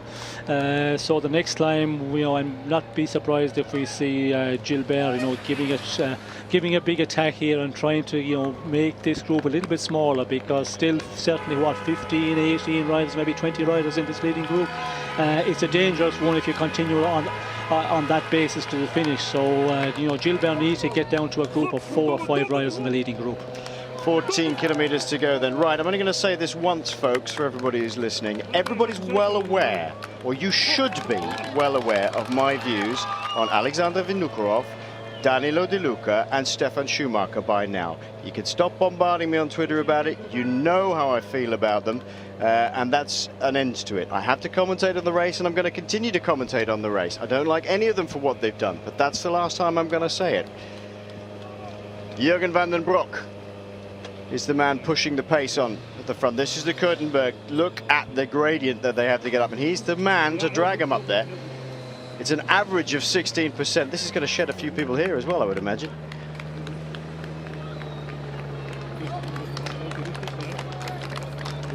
Very narrow, very twisting up at the towards the top.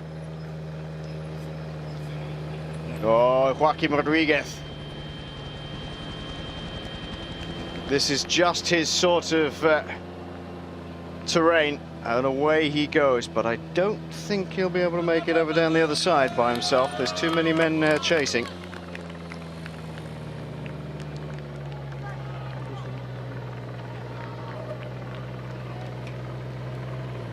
He's opened up a nice little gap though, just goes to show what a good rider he is on this sort of terrain. But you'd have thought he'd have just waited for the end, Sean. I mean, he's so good at that sort of thing. Why didn't he just wait for the last climb? Well, he is that style of rider. He's, you know, such a punchy rider, very explosive, and you know, the moment he arrives in a very steep hill, he seems always to have to go in the attack.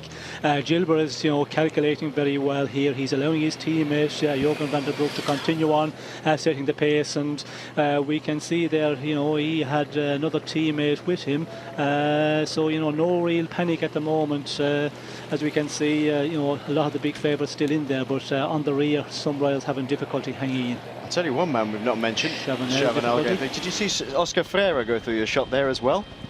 Oscar Freire in the front group.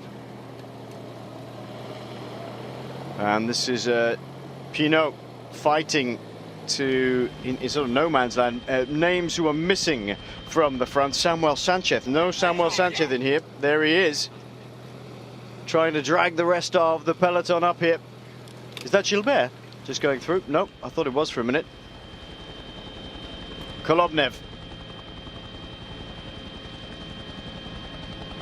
Well, now giving another dig. Katusha have plans here, Sean, I'm sure of it.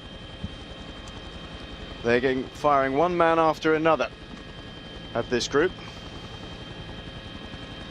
Well, that's what they've got to do. I think if they, you know, allow to come down to a final sprint, and with the Omega Pharma Lotto team, you know, two teammates of Gilbert were there coming into that climb. I'm not sure if he have lost one. You know, Philippe Gilbert in the final sprint, it's hard to see anybody beating him if he can be taken to that final 200 metres here. You know, I feel it very difficult to see anybody, but again, there's going to be attacks, as we can see. Is that Schleck here going in the attack? No. Nope, just trying to... Fugelsang. Just trying to push away once again. It's attack, attack, attack. It is, you know, it is. It's Andy Schleck. Yes. So the battle is on between Katusha and Leopard Trek at the moment. Well, that's a brave move, Sean, to go out by himself with 11 kilometers to go. Yes, and of course Schleck again, he has to try and go in the attack here, because waiting for the sprint, he's not going to have, you know, any chance of making a place in the final run up the Corberg here. It'll be interesting to see now what sort of effort he can put in, because the Omega Pharma Lotto riders are still controlling.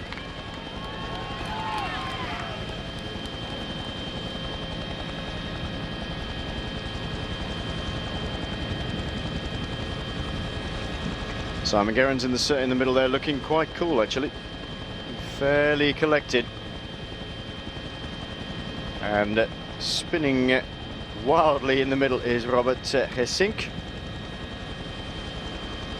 Luis Leon Sanchez, Rabobank, very well represented up there in this group. As you would expect, would you not, being a Dutch team?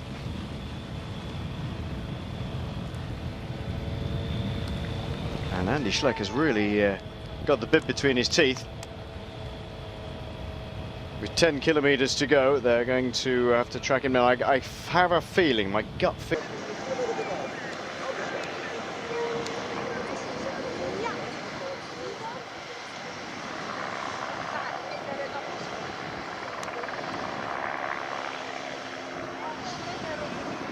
Daar. Ja, daar.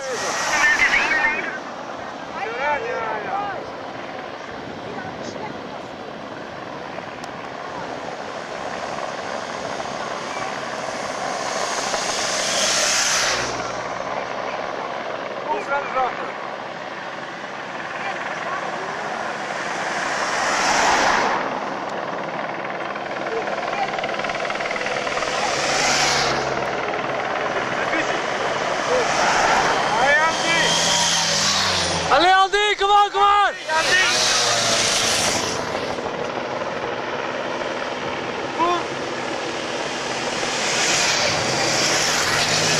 Allee Gilbert!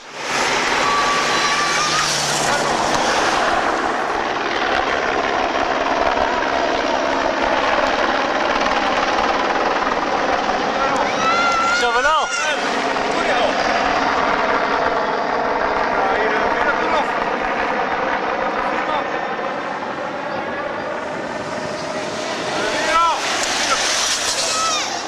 Van den Broek, nee.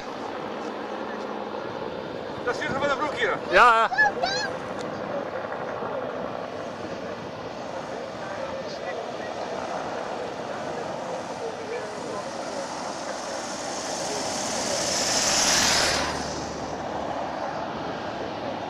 Pinot zekerst?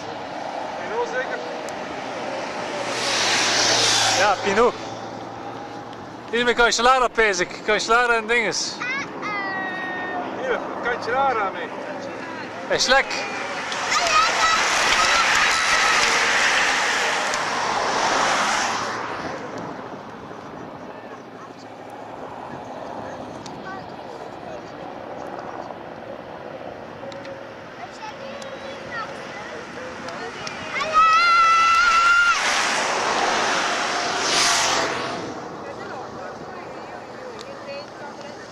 Die had daar Cancellara vocht is bezig.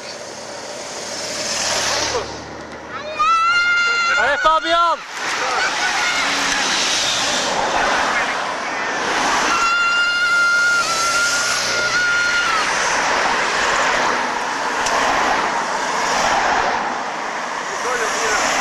Er staan wel standjes hier, zo laat verachter.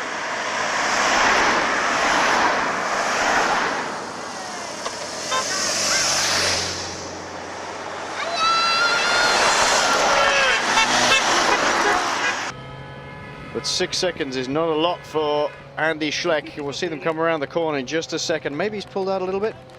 I think he's got a few more seconds in the bag. Now there we are, let's get updated to 9. With 8 kilometers to go, and they must not let him get to the foot of that last climb by himself, because he will just walk it then. 8 seconds. You'd have thought they would have enough in the tank between them, Sean, to drag him back here. Yes, They're looking at each other, I think. Yeah, well, there's certainly teams and riders here, certainly riders who not contributing, and that's always upsetting. And the ones that are riding, they're not going to give it 100% for the moment, because if you really give it all to get across to Schleck, well, then you're going to totally blow, and that's not what Philippe Gilbert needs. He needs to hold on to the teammate, and 8 seconds is not a problem. 12 seconds, I'd not be too concerned. If you can hold it at that to the bottom of the Coburg, then I think you can always, pull him back in the final sprint, because Schleck is a real dangerous one on the Coburg if you take him in a group. But when he's to make this time trial all the way over the last 7-8 kilometres, he is going to, really pay on the final climb to the finish.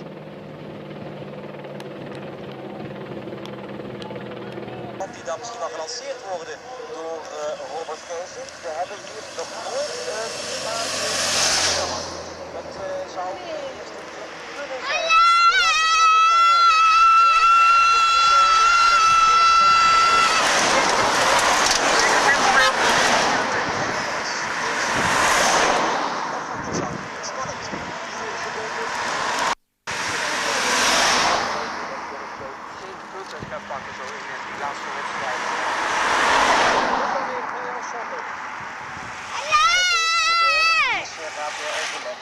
In the middle there.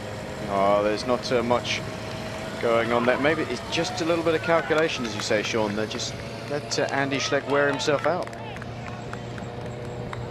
5 seconds now is the gap. There's a couple of riders, of course, in the group that are not going to contribute anything. Fuglsang is not going to do a thing. And there is Philippe Gilbert, #1 on his back as last year's winner. Once again, very, very aggressive. He's sitting in the back of this group at the moment. I wouldn't worry about that. I'm amazed that Freira's in here. Really am. That's fantastic riding by Oscar Freire, and great to see Simon Gerrans up here as well. Yes, Gerrans, of course, hasn't been showing great shape in the earlier part, but certainly, getting that now to be up.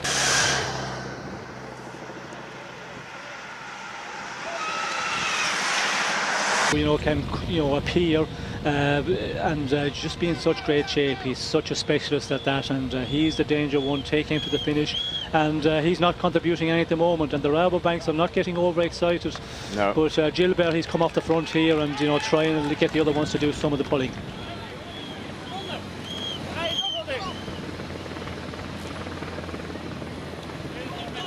Bit of a conflab between Philippe Gilbert and Robert Hessink.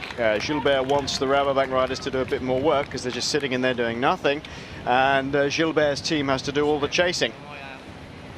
Luckily, he's got a couple of other guys in there. If it was just him and Andy Schleck was up the road, then it would be much, much different story.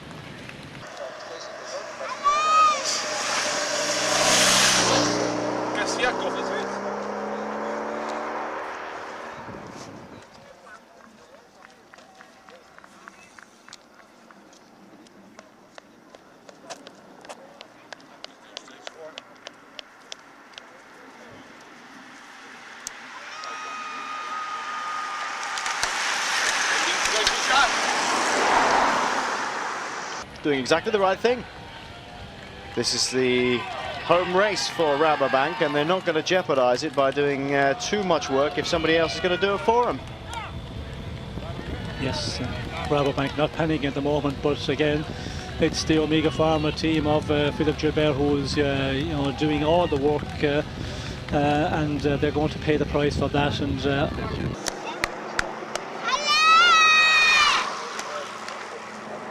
concerned about the Rabobanks, and especially about Freire, because when you see teammates with Freire coming to this finish, I would be definitely very much concerned about Freire in this group, and the teammates not contributing anything. I'm not surprised that he is talking with Jessing there, and saying to them, you have to do some pulling here. You also want to win this one.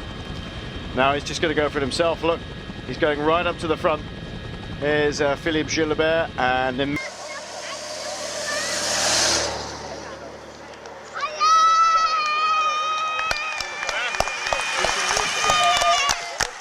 take this now. How far do I let Andy Schleck stay ahead of us? It's only 4 kilometers to go. He's got to take the initiative, I'm sure of it. Well, I think if Gilbert starts taking it up here, it's too early. 4 kilometers from the finish. Maybe because this descent here, Gilbert wants to, make the descent, be in the safe position, and that I can understand. But if he continues riding here, he's, on a loser, because when you do that, the riders in your slipstream are at such an advantage. They conserve so much energy when they're in the drafting position, and we've often seen Gilbert in this situation. He panics, and that's not what he has to do here. He has to try and play the waiting game, bluff it a bit longer, and Rabobank are going to crack. If they feel that Schleck is going to hold on out there, they will definitely put some riders to the front here and try and close it down to Schleck. It's Gilbert doing the chasing still. He's on the... Difficult to show. Joaquim Rodriguez is in there, and that is Oscar Freire, sitting 1, 2, 3, 4 back, with Joaquim Rodriguez 5th in this line at the moment. He's for me, he's the real danger man there. Now, he's a really dangerous man to be taking to the line. We've seen what he did earlier on the day. And 3 kilometers to go. Andy Schleck is really committed. I mean, he can't do anything else now. He's going to have to go. Philippe Gilbert led them down the hill. Maybe he wanted to be safe, maybe he wanted to shut that gap down, but has he got enough to kick on the last climb of the Coburg now? Oh. Difficult to see that he can continue on riding here. Yeah. You have to be amazingly strong if you can, you know, just tow this group along with everybody.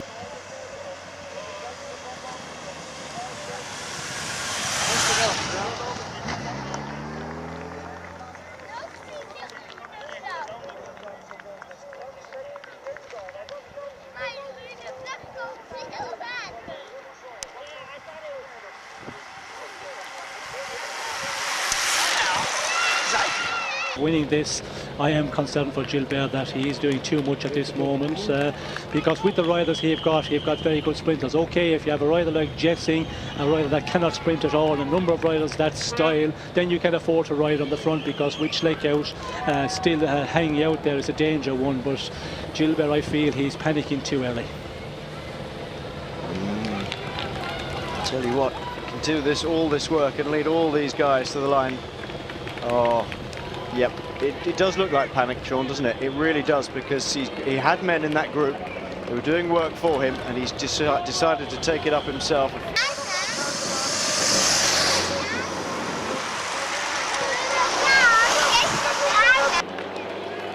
Rabobank are really going to benefit from this, and so are Vacansoleil. Well, everybody is going to benefit from it, frankly. Andy Schleck comes into the last kilometre now. Now we're coming up to the brutal finish of the Coburg. Have they let him get too much of a gap? Gilbert is chasing for all he's worth behind 9. De beslissing van de Kobe en daar gaan we dan om. En die stikt in landpunten op de finale. Hij probeert uit de greep te blijven van de groep. Stikt tegen de rest van de groep. Stikt tegen de rest van... His brother Frank has won this race, and in comes Andy Schleck. How far behind are they now? 1, 2, 3. Oh, it's almost even Stevens. It's being led in the moment by Jürgen van den Broek. Lurking at the moment is Oscar Freire. Watch out for Joaquim Rodriguez, though. They're going to catch Andy Schleck. Surely. He's giving it everything.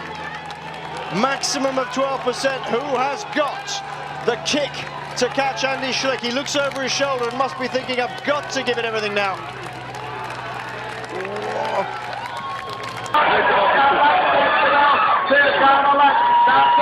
Still waiting. Who's going to go for it? Kolobnev on the right-hand side. Rodriguez goes for it with Philippe Gilbert in his wheel. Guerin's just behind him. Oh, this is a perfect finish for Rodriguez. Look at Gilbert, though. Gilbert's still on the wheel. Can he hold it? Can he hold it? Joaquim Rodriguez digs for the line. Gilbert's still got something in the tank. He's still waiting on the wheel of Joaquim Rodriguez. He's going to do it. Go back to the front, Mr. Director. That's what we want to see. Philippe Gilbert, has he gone around the outside? I think he has. Gilbert's going to take it.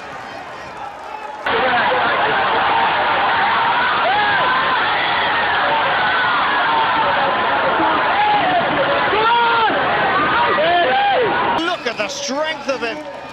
Yeah, I'm not surprised he's happy. Joaquim Rodriguez is the man who led him out. Is Guerin's going to get a third here? That will be superb for the Sky Rider. Philippe Gilbert takes it. Joaquim Rodriguez second. Simon Guerin's is third. Jakob Fuglsang, I think, is fourth. Well, what a finish. Okay, he is the man. He is the classics man for the Ardennes.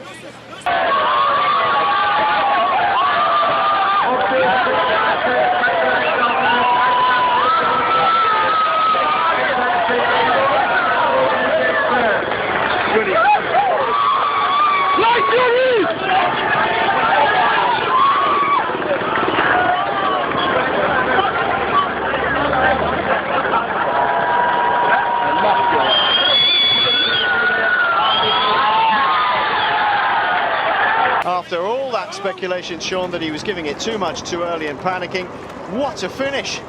What a performance by Gilbert.